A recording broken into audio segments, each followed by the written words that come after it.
Hi, I'm Dyonne. I'm a healer from Holland. And today I am with Miriam van der Valk, a philosopher from Sweden, and with Josef Fisher, a psychologist and a healer from Sweden. And we started talking the last episode about the Jonah complex by Abraham Maslow and about fear. And that fear has usually two sides of the coin where you can, resort to when fear drives you.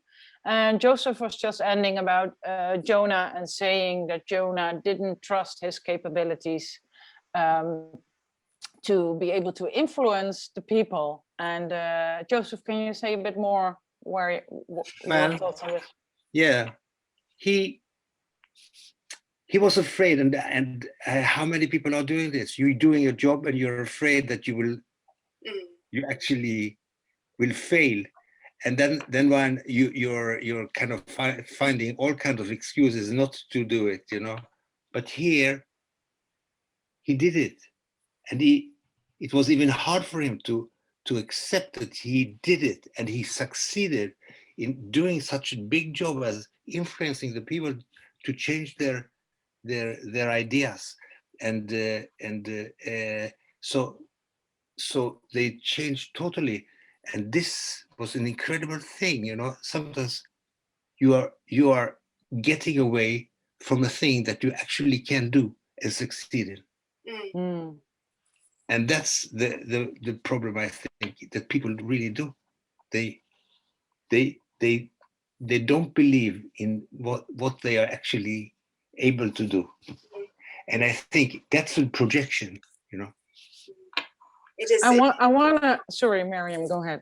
Yeah, I just wanted to pick up on this fabulous Jonah story, because so God told Jonah that he has to go to Nineveh and tell the people that unless they change their ways, they will all die. Everything will go to hell, basically. Yeah. And he said, I don't want to do this. I refuse. And he tried to escape. God still said, no, you have to do this. It's your job. You can do this and you have to do it. He got on this boat. There was a storm. He did everything to escape his mission. And then he ends up in the right place, doing the right thing. And it doesn't happen what he has prophesied. So Jonah is the only prophet in the Bible whose prophecy doesn't come true, because he changes it. So, and what happens when God saves Nineveh? What does he do? He's angry. Jonah is angry at God. Yes. Because there's nothing that creates more agony than a life not lived. Yeah. But because he feels, I think, that what he told everyone, that all the disasters that were going to happen, they didn't happen. So he's like a failed prophet. There's like another layer of it's like another layer of doing your mission, and succeeding at your mission. You see what I'm saying? It's like a super interesting story that we can talk about this for years. The Jonah prophecy. What do you think? Joseph, you know this story. Yeah, I think so. It really fits into a lot of things that people say, I will not succeed. And I think telling myself this is a too much bigger job than I thought it would be. And when I succeed, I'm kind of I don't understand why I succeeded, because I said to all the people that it will not be a success. And so this is also a fear of success, or a fear of life, and a fear of failing. Life. Failing is a part of living, because when you take, but if you don't take the risk, you lose the chance of life. Which that's what I meant, actually, which turns out to be a bigger agony than understanding that us humans can only grow by experience. We have to have experiences to grow. We cannot develop if we don't go through the experience. If we don't have it, if we avoid it, nothing happens. Exactly. and there's another part with Jonah as well that I'm thinking about now, and that's so there's one part is the mission, and then the mission succeeds, and everything is good, and you're disappointed that you're like the original plan didn't happen, but it was a lot better, but you're disappointed. So there's something about how you perceive yourself and how you are, like your own, how you see your own person, and as opposed to sort of seeing yourself as a conduit for someone else's change, for like God's change. You see, do you see what I'm saying? So there's like a link. The link to personal development is kind of to say my personal development in this prophesizing mission that I'm on, Jonah says, must be to just focus on development, not personal. I will take away the word personal because it's not my development. I am evolving the world. Yeah, he's a transport. He's a transportation for. He's a vessel. He's a instrument. Yes. Jewish. Yeah. Yeah. Exactly. Yeah. He's an instrument in the music of the world, kind of thing. I mean, there's something so highly interesting about this. I'm sort of trying to grasp it, but I can't really. What is it? Well, in a way, he has dissatisfaction with not his fate per se, but also he wants to look at his journey through another lens or something, and that always creates dissatisfaction. Is that what you mean? What I was looking for was there's a Kabbalistic idea that all the characters in the Bible are parts of ourselves. So when we read the story of Jonah, who has this mission that he tries to escape, of course, yes, we know that part, and then we look even further and see what happens when he goes down in history as the one prophet whose prophecy didn't come true, because of what he preached, and so it's good, but he's disappointed. So what part of me is so stuck on keeping my sense of like putting my sense of identity and prestige in this thing that I should just leave, what part of me is trying to what I need to like kill the darlings kind of thing. It feels like that's the lesson here.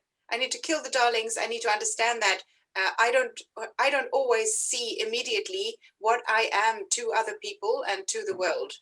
Like I do something and I don't see the effect it has. Sometimes even it's like still in the stifling thing. You still want to go back to that. You even if you're succeeding in a way to do a good job, you had a prophecy that things wouldn't go like that. It's like the election. Some people say, well, I knew it would not be like this, and giving some kind of how you say that, kind of excuse to why it didn't work, but it did work. It is an ego thing where you want to hold on to a mindset or a belief, yes, and not adjust according to reality. Well, that creates depression. Yes, exactly.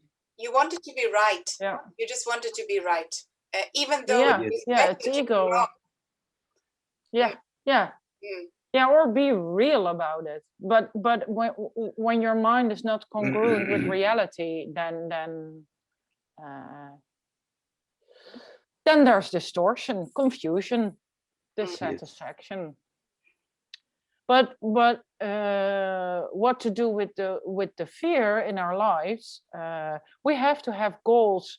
We have to set our goals and not to reach them, as you said in the previous episode, but to move towards, and then see what our journey, our Ithaca, what will come of it. And I have another poem that I want to treat the listeners to, including yours. Mm. You.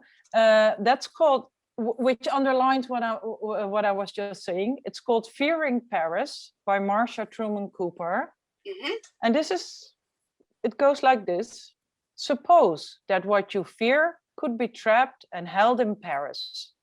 Then you would have the courage to go everywhere in the world, all the directions of the compass open to you, except the degrees east or west or true north that lead to Paris. Still, you wouldn't dare put your toes smack dab on the city limit line. You're not really willing to stand on a mountainside miles away and watch the Paris lights come up at night. Just to be on the safe side, you decide to stay completely out of France. But then the danger seems too close, even to those boundaries, and you feel the timid part of you covering the whole globe again. You need the kind of friend who learns your secret and says, see Paris first. Oh, I love it. Yeah. It's beautiful, Very and nice. it's what the both Yeah, of yeah, you yeah. said. Yeah, Yes. watch your fears, move through your fears. Yes, exactly. And notice how much smaller they are than you thought. Yeah. It's not Yeah. like they're entire Paris. They're like a little thing that you can hold in your hand, and you Yes. shine a light on it. Yeah. Mm. Yes. Mm. I don't know. That's it's a wonderful poem. This one. I don't know if there is anything to add to that, because it's a pity that it's a pity that people want to go back to the stifling part, to shut their voices and shut their Mm. breath. And why would people love to do that? I don't really understand, but that's how it. Stop breathing. Yeah. Stop voicing. Yeah. Why would you put something over your mouth? Why Yes. would you do that? We need to take it off and, start Yes. breathe Yeah. and talk and sing. Yeah. Yeah. And we are afraid to do this. I don't understand. Mm. So we don't see the light of Paris. Mm. We don't really meet it. Mm. Oh, I can tell you something that I'm doing now. I've done for 4 weeks. I have seen a voice coach, and I have stepped way out of my comfort zone, like way out of my comfort zone, because he will say things like, okay, this room is yours. Now move as though you are just your skeleton, and also sing anything. And I'm like, I normally like a nice frame to work within. So I would be much more comfortable practicing scales or singing a beautiful song, But now I have to improvise both with my body and my movements, and also sing like an improvised song. So it takes me a little while. And what I usually do is I face the other way, because if I look at him, it's too much. It's too like intense, and I'm trying to connect to him too much. so I need to like cut off that thing. And then I close my eyes, because I need to cut off one sense, so I can be in the other sense, and then start to listen to whatever's coming and whatever movements are happening. And then I found myself actually doing that and loving it, I did it and I loved it. So you're moving through the fear. Yes, yeah. And I noticed, again, with I mentioned the word conduit, because that's how it felt. I was like, I'm a conduit for the music of the world. Yes. The sounds of the world.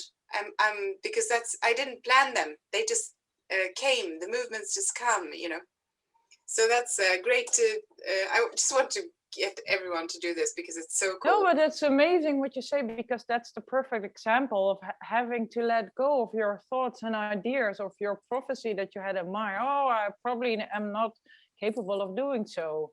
Well, you are, and the easiness probably that went with it, and the joy that you got from it. You saw the lights of Paris. Yeah, you loved it. Yeah. And that's so beautiful. Yeah. I have something to associate to that also. It's in the beginning school of the Italian singing. or opera thing. It starts with two words. It's called si parla, si canta. When you talk, Meaning- you sing. Meaning you sing as you talk, Oh, which you is sing as you talk. Yeah, si parla, si canta. because it's or the opposite, you know. Yes. You sing as you talk, because there's a continuation of what you are, you know, is also in the talk, in the talking. That's also in the singing. So if you are yourself, also the singing will be wonderful. Yeah. People forgot about that. You think a lot of training about scales and things like, but it's also in the talking, because si parla, si canta. You talk, you sing as you talk, as. Very true. Yes. Again, with the orchestra and the like, how we're part of this, the things that we create together. A big symphony. Yeah. Yes, it is. It's a It's wonderful amazing. thing that we are doing. You know, it's incredible. It is. Really. It is Yeah. amazing. Yeah. Yeah. Is that our end? The wonderful thing. That's it. Yeah, I think it is. I think it is. Yes.